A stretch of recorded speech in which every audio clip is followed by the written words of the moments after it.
Welcome home, Misfits. Hey Misfits, welcome home. Post hari ini hopefully bisa jadi langkah awal menuju healing untuk kalian yang pernah ngalamin bullying di masa kecil. Karakteristik misfit yang ngebuat kita unik dan beda emang seringkali ngebuat kita lebih rentan jadi korban bullying ya. Dijauhin, digosipin, dibuat jadi bahan bercandaan, atau bahkan dibully dengan kekerasan-kekerasan fisik. Kalau nggak diproses dengan baik, bullying bisa jadi pengalaman traumatis yang ninggalin bekas luka dan jadi sumber banyak banget masalah di kehidupan saat ini. Mungkin sekarang kamu tipe mudah cemas dan gampang curiga, atau cenderung impulsif dan mudah terpancing emosinya. Bisa jadi problem itu adalah perwujudan dari luka bullying yang belum pulih. So, ayo kita berusaha pahamin dulu dampak dari childhood bullying sebelum cari solusi dan perlahan move on dari pengalaman itu.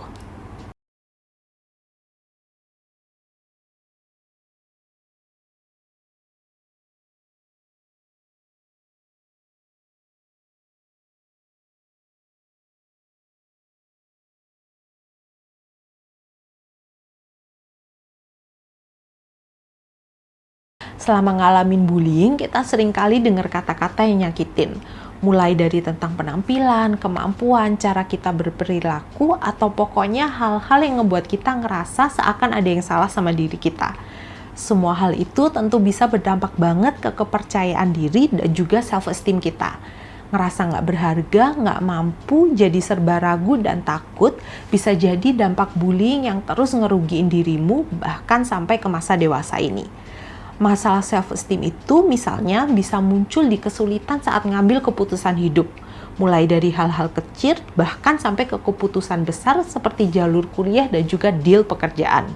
Atau bisa jadi kecenderungan kita untuk menolak kesempatan dari karir hingga hubungan romantis. Misalnya karena kita ngerasa nggak pantas atau takut gagal.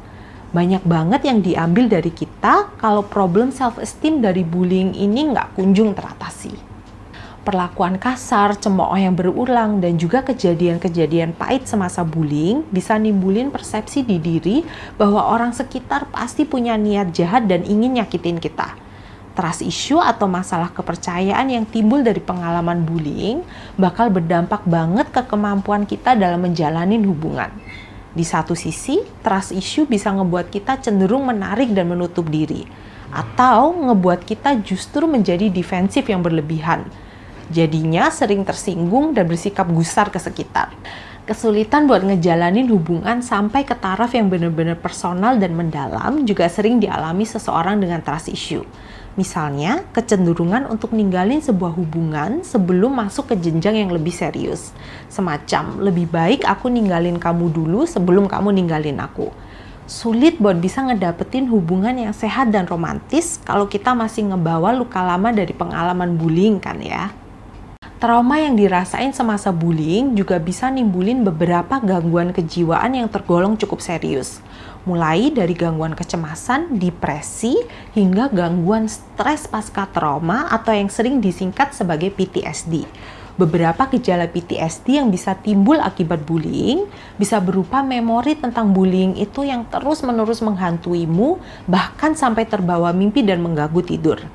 Atau misalnya nggak sengaja lihat social media si childhood bully nimbulin kecemasan dan ketakutan yang tinggi banget dalam dirimu. Perilaku menghindar juga bisa menjadi salah satu gejala di mana mungkin kamu sengaja ngelewatin jalan yang lebih jauh supaya kamu nggak harus ngelewatin sekolah lamamu.